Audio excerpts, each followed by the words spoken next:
देखिए, यूक्रेन सैन्य ठिकानों पर रूस का हमला लगातार चल रहा है। उससे जुड़ी एक और खबर आपको बता दें, रॉकेट लॉन्चर से किया विनाशक अटैक, यूक्रेनी सैन्य ठिकानों को टारगेट किया।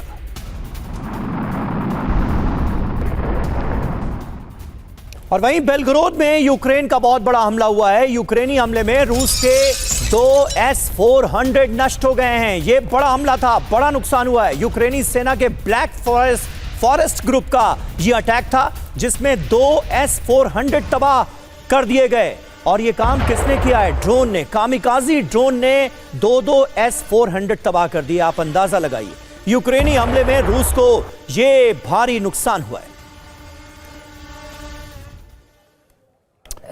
बिल्कुल, तो ये जो नुकसान हुआ है, अब आपको बताते हैं कैसे यूक्रेन के महाविध्वंस में ध्वस्त हो गया है रूस का रक्षा कवच। लगातार यूक्रेन अपनी स्ट्रैटेजी पर काम कर रहा है। सबसे पहले देखिए दावा क्या है।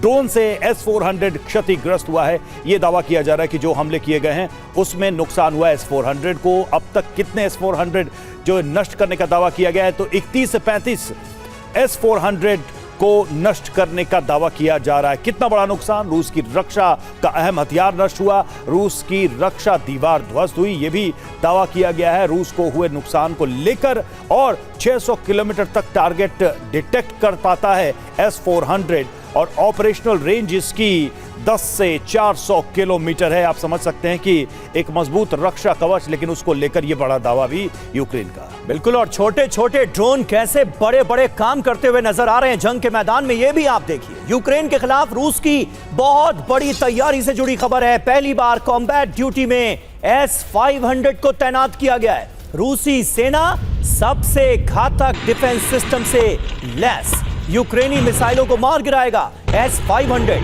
अंतरिक्ष में सैटेलाइट तबाह करने में ये सक्षम है। चलिए, और अब समझते हैं कि जंग में पुतिन का जो युद्ध था, यानी S-500, उससे महाविनाश कैसे होगा। सबसे अहम सवाल, क्या रूस यूक्रेन युद्ध का विस्तार करने वाला है? क्योंकि इसकी S-500 की एंट्री बहुत कुछ कहती है। क्या रूस की सीधे नाटो देशों से जंग की तैयारी है?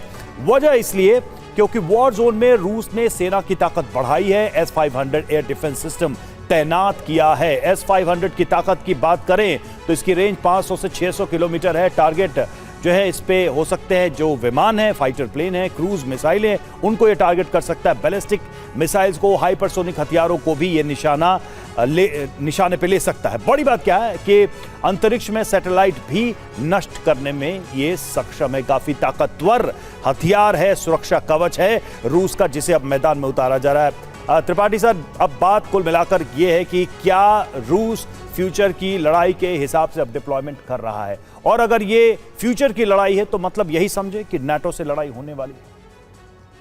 रवि जी, देखिए, फरवरी 2022 से लेकर के अब तक के डिकोड करें तो मुझे लगता है ये वक्त बहुत ही हॉट टाइम है डिप्लोमेसी और वॉर फ्रंटलाइन दोनों का।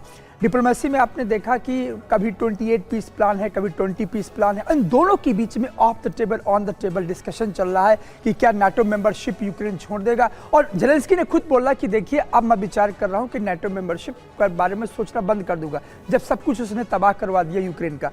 और वहीं पर पुतिन की कोशिश ये है कि S-500 को ला करके एक तरह के ये डिफेंस के पॉइंट ऑफ व्यू से एज लेने की कोशिश है कि देखिए, बेलारूस मेरा मित्र है ना, लुकाशेंको हमारे अच्छे मित्र हैं, वहीं इसको सेट किया जाएगा। यहाँ के बाद जितने बाल्टिक स्टेट हैं जो हमेशा डरे रहते हैं, छोटा सा कुछ यदि ड्रोन चला जाता है, यदि फिनलैंड में, स्वीडन में, तो वो कहते हैं एयर स्पेस का वायलेशन हो गया। तो मुझे लगता है कि बाल्टिक स्टेट प्लस जो पोलैंड है, जो सबसे बड़ा मददगार रहा यूक्रेन का, तो एक स्ट्रेटेजिक एज लेने की कवायद है पुतिन की। और उसके पीछे on the table, of the table pressure tactics बनाने की कोशिश।